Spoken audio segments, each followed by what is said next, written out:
The NFL draft is over, which means Dynasty rookie draft season is officially upon us. And on today's episode of the Progression to the Mean podcast, we are talking through 3 rookies that are being undervalued in Dynasty rookie drafts. I am your host, Shaun Moran, and I am joined by my good friends, my co-hosts, and my fellow knowers of ball, Aidan Holler and Keegan Thompson. It's been a while since we've had a chance to talk ball, and I'm excited to hear their thoughts on which rookies are currently being slept on in Dynasty rookie drafts. But before we dive into today's episode, 2 things. If you are a part of the 70% of people who are watching this video but aren't yet subscribed to the Progression of the Mean podcast, you know what to do. Like this video, hit that subscribe button, and turn on the notifications to make sure you aren't missing any of the content that we are dropping weekly on this channel. Second, we'd love to hear from you, the Mean team. Let us know who you're drafting and who you are fading in rookie drafts in the comments below. All right, boys. We ready? You guys ready to dive in? Let's get in there. All right, let's get in there. Okay, I'm going to kick things off. I'm going with the first guy who is undervalued. And when I brought this up in our pre-meeting, because we're official, we have pre-meetings before we record, Keegan said, really? Is he really undervalued? So I think Keegan and I are going to have some spicy discussions on today's episode. I've got Drake Maye, quarterback for the New England Patriots, at the 106 currently on Keep Trade Cut. I think he's pretty underrated. And I see Keegan's wearing his Jets hat, so I should know hashtag no bias is in full effect here. This is criminal, guys. I'm sorry. This is... Have people not learned their lesson with CJ Stroud last year? I feel like this is the CJ Stroud conundrum that we're in here with Drake Maye. I feel like people are just coming back for more, and I don't know why. And I think drafters are really underrating the Patriots as a landing spot for a few reasons, right? So I'll break it down. I have 3 reasons why I just genuinely don't think this is a bad spot for Drake Maye to land in. First and foremost, the Patriots offense, though it lacks top-end talent, this isn't the Panthers from last year, all right? Like, there are NFL players on this offense. Like, Hunter Henry's a quality tight end. Demario Douglas showed flashes as a rookie as a slot receiver. The offensive line, not great, but it's not like rookie year Justin Fields bad, okay? And they've got 2 quality pass-catching running backs in Ramondre Stevenson and Antonio Gibson, and they just spent 7 picks on offense in the 2024 NFL draft. We all like Javon Baker. Like, Aiden loves Javon Baker. He makes people in wheelchairs stand up. We all thought Jalen Polk was a little overrated, right? We were a little team Jalen McMillan, but Matt Harmon absolutely loves Jalen Polk. He even comped him to Robert Woods and Puka Nacua, and that guy knows ball. So Jalen Polk could be a good player.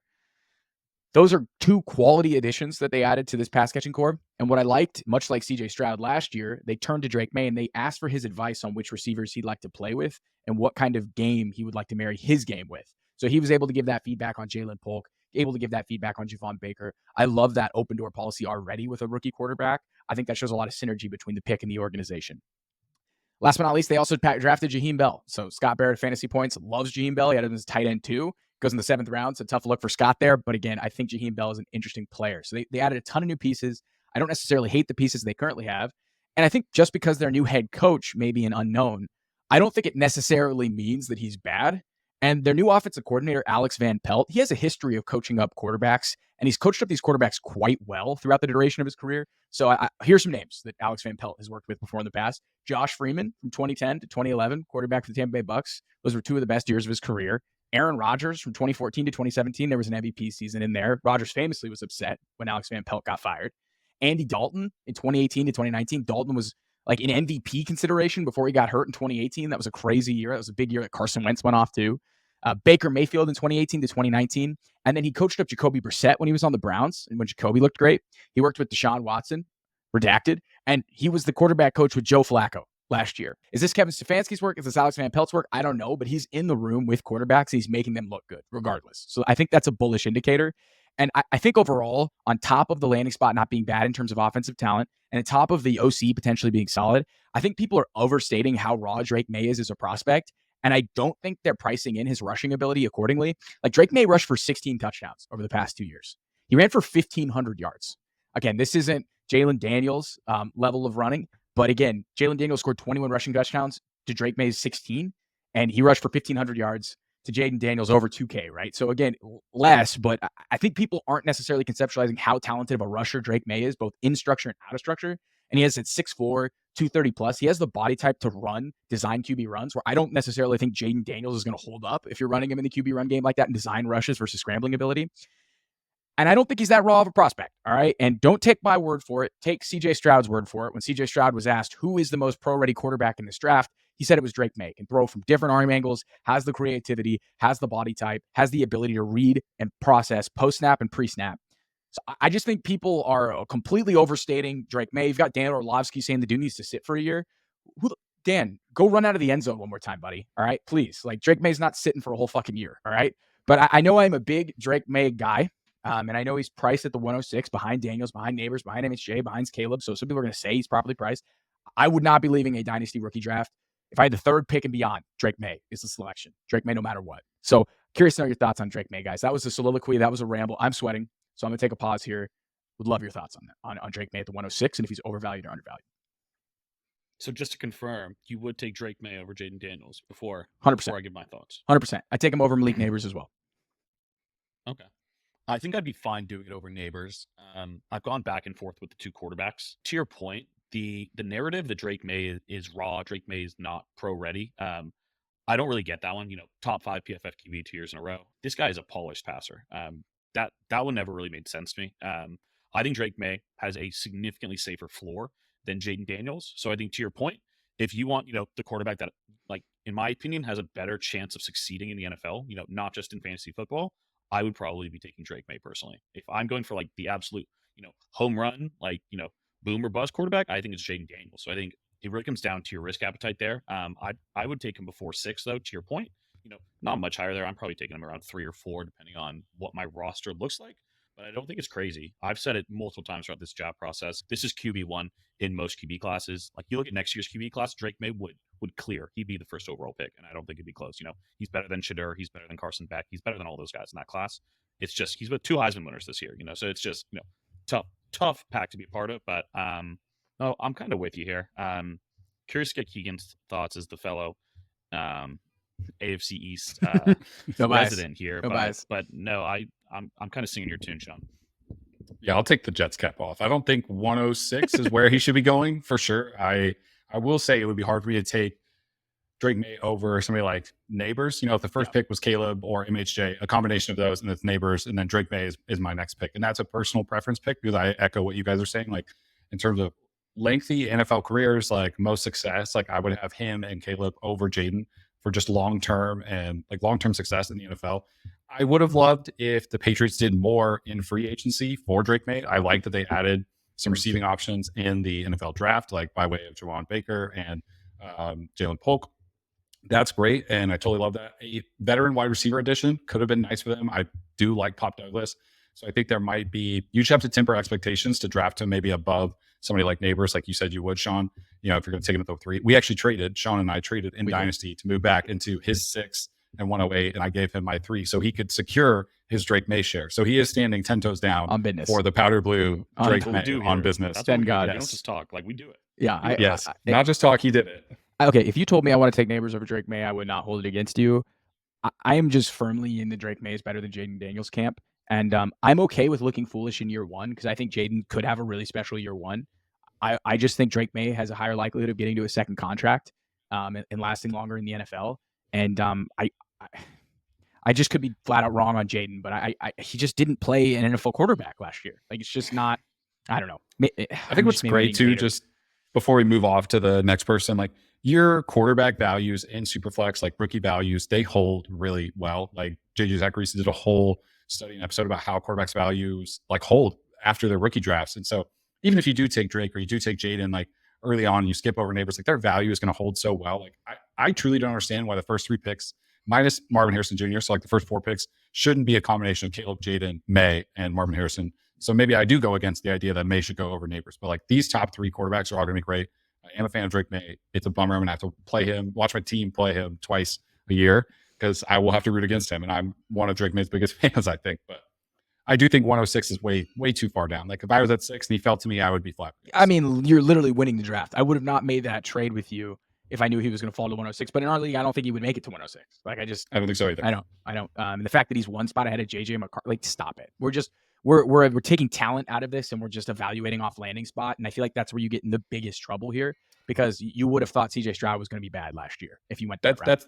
That's the key point there, Sean, because like I'm like guilty of this, and like I know I was ranting about how I don't want Drake to go to the Patriots. 1, because I selfishly don't want to play against him, but 2, because I had my blinders on about landing spot, and that's the most important part. Like you got to take those landing spot glasses off and just observe who the talent is. And Drake Maye is one of the best talents in this draft. Well, a guy who landed in a perfect landing spot for him, and somebody who I love leading up to the pre-draft process.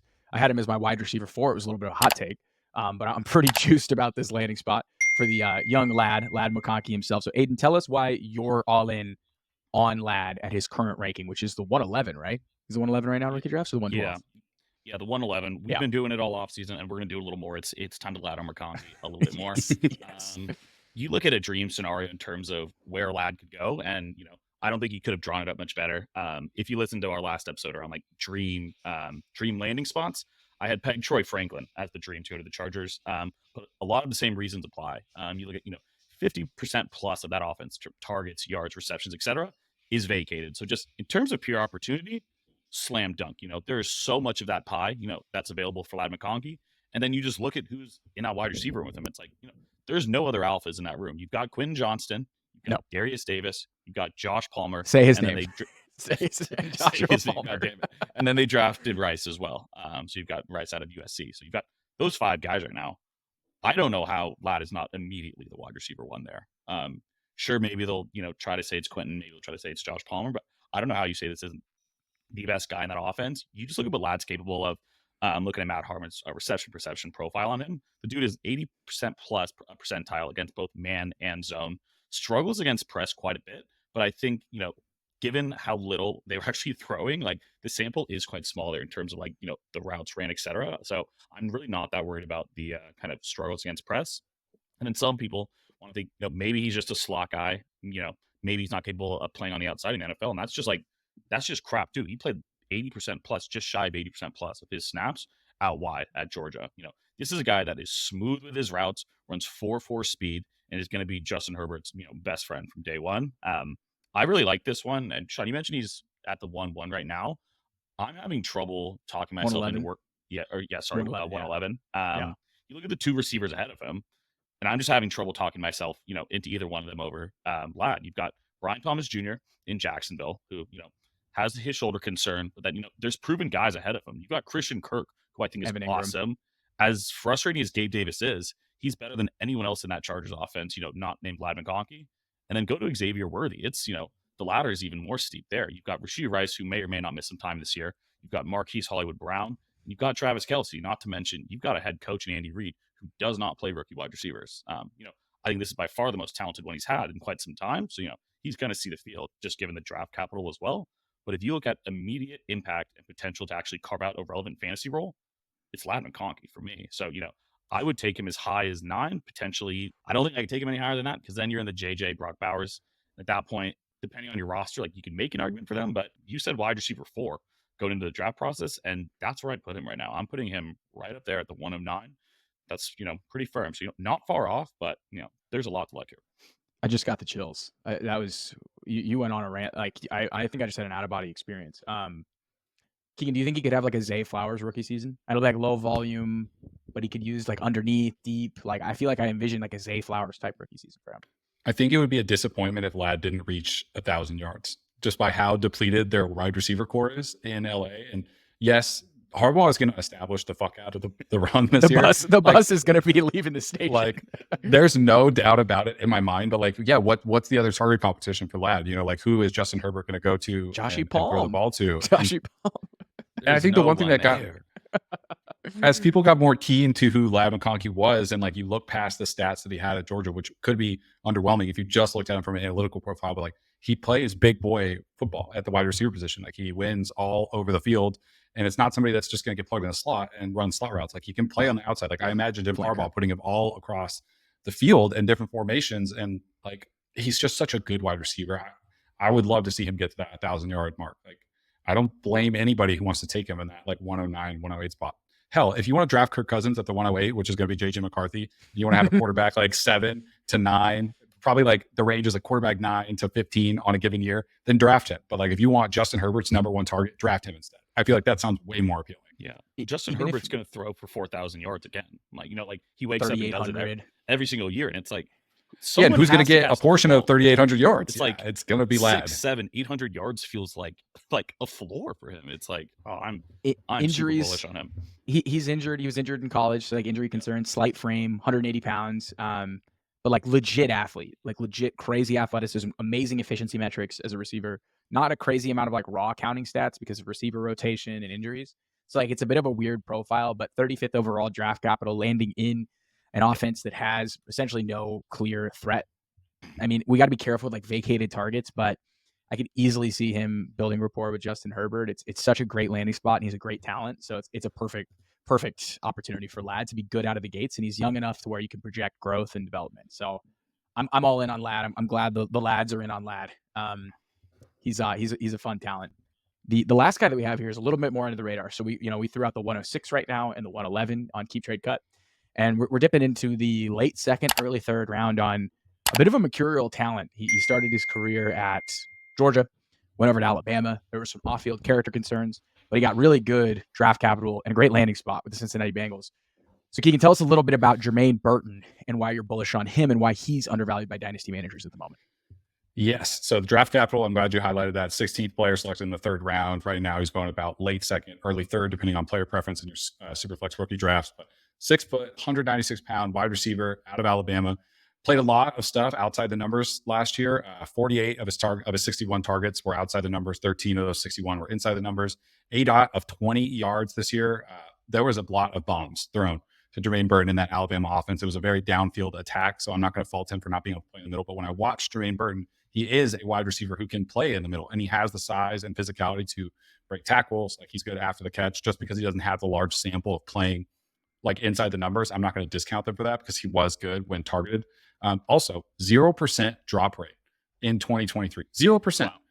And 48 of those targets outside of the numbers, and then his ADOT of 20.2 yards, and he had a 56% contested catch rate. That is difficult catches being made on the perimeter, on deep balls, and also a great athlete. 4.45 40-yard dash, 82 percentile vertical jump, 95 percentile broad jump. Wow. I think Jermaine Burton, for me, is, yes, his draft capital got dinged because there are some character concerns, but obviously Cincinnati was comfortable with drafting him. And we talked about vacated targets in LA. There's also some vacated targets opening up in Cincinnati, and this is an offense that passed the ball a ton. Tyler Boyd is actively visiting with LA today. He'll be out in Tennessee later this week visiting with the Titans. And Tyler Boyd last year, I know Higgins, T. Higgins only played 12 games, but Tyler Boyd ran 521 routes last year. It was good for 70% of routes on team dropbacks. He also had 93 targets, 67 receptions. This is a team that had 3 wide receivers with, I'm pulling up right now, with 40 or more targets. So T. Higgins had 42 in 12 games. Tyler Boyd, or receptions. T. Higgins had 42 receptions. Tyler Boyd had 67. And Jamar Chase, of course, had 100. But, that's 75 targets and above for 3 wide receivers. So you're telling me Jermaine Burton can't come in there, play with Joe Burrow, and immediately thrive as a third option? And then there's the future value of Jermaine Burton. Like, T. Higgins is double texting his GMs about trade requests. he is literally saying, "Hey, you up? You left me on red. Need a trade. I know. I see you left me on red. Yeah, I see you left me on red. I would still like a trade request, please." And I find that to be extremely intriguing, knowing that Jermaine Burton has all the tools and player profile abilities to be Joe Burrow's number 2 target in 2 years. And look, I'm not asking you to draft Jermaine Burton in the first round. Like, he's going in the late second, early third. I feel like the value here is so low to be attached to a fantastic quarterback who's coming into a very good role that Tyler Boyd had, and he will replace that. Like, I'm not worried about target competition from anybody else outside of Chase and Higgins. And then the future value of Jermaine Burton is also very intriguing to me. Yeah, my thing with Burton is he's definitely worth the dart throw, in my opinion. Matt Harmon did his reception perception profile on him, and he was like, this is by far and away the fourth best receiver in this class, just purely off of separation ability. 86 percentile against man and 86 percentile against press. Third round draft capital, considering he's got bad character concerns, I think is another good indicator. I will say, though, that Tyler Boyd potentially leaving, you could see Andre Yoshivas step into that slot role. You could see Charlie Jones. You could see Charlie Jones. So, like, who they drafted last year. Like, the Bengals have like a this team they draft guys and then they kind of redshirt them. I don't know if you've noticed this. Like, they draft like Lewis Cine or whatever his name is, and they sit him for a year. Like, Amarius Mims they just drafted. I don't know if he's going to play right away, right? Because they have Trent Brown. So, like, I'm curious to know if Burton gets out there early, and if he does, like, wow, that's really bullish for him. But I think overall, with T. Higgins most likely leaving this team, Tyler Boyd on his way out, I feel really good about his long-term prospects, and he's worth the dart throw. Like, and do you think this is someone that comes out of the gates and just dunks on fantasy, or is this more of like a dart throw, high risk, high reward type pick at the back end of the second round? I think it's more of the latter, but there's a lot to like here.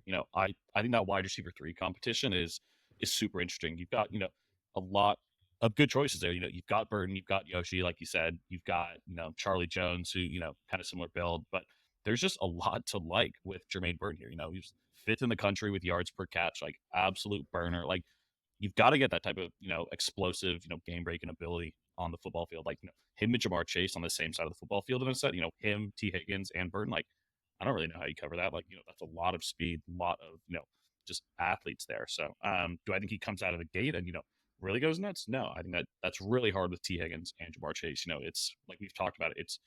It's uncommon that three wide receivers can serve as viable fantasy assets. But one, I think there's a world that T Higgins could get traded midseason. That relationship it's over. T Higgins it is so over 10 out of 10 for. They broke up and they still have a lease. Like still they 3 broke months up and on they the still lease. are like on the lease together. So they're just trying to make it work. We all know it's yeah, over. just trying to make it work. Depending on how the Bengals are doing, what type of offers are in their inbox. Like I think it's more likely that he ends up just testing free agency next year. I think you'd love T Higgins with Joe Burrow for a potential Super Bowl run. I think T Higgins is good, whether everyone on this call agrees. So T Higgins is good. But I like him as a whole, and I just think there's a ton to like there. Like the athletic profile and what he can add to an offense at the NFL level is interesting. It's just how does he come out in training camp? Because he's not walking into like a slam dunk role. There's a couple other guys like Chuck Jones did flash a little bit. Yoshi, like you said, there's a lot to like there. Ton of speed there. So it's there's gonna be 3 or 4 guys really battling for that wide receiver 3 position, and there's no reason he couldn't win it, but it'll be hard. Again, Matt Harmon had him over 75% success rate against man, 78 against zone, and 77 success rate against press man. And so the guy's just otherworldly, eating up space with speed, especially on dig routes. Could see why Keegan's in on that. That kind of reminds me a little like Steph Diggs to an extent. Sorry, Keegan's got a type there. Yeah, I think he's worth it. Honestly, like he probably should be more towards the middle. Like, would you rather take a running back in the second or Jermaine Burton in the second round? Jermaine Burton. Yeah, there's a lot of running backs going in that second round too. It's a lot. Let's say come early training camp if you're doing your rookie draft towards the beginning of like redraft season, and he comes out of the gates hot. Rumors like wide receiver 3 head start, like he'll soar into the mid 20s, early 20s. Whereas right now I think you're kind of getting that discount. It's a bit more unknown in terms of what his role is going to be immediately this year. Yeah, I mean, I think it's an exciting player nonetheless, but those are our 3 undervalued rookies right now in rookie drafts. Go draft Drake Maye, go lad your McConkey, and go get Jermaine Burton. That's a good secret. Don't tell your other league mates about Jermaine Burton. All right, that's a good one for Keegan there. Our next episode is going to be 3 overvalued players. So if you want to know about guys that we're down on against consensus ADP, you're going to want to tune in to that episode. Keegan, Aidan, thank you for hopping on, boys. Appreciate it as always. Until next time.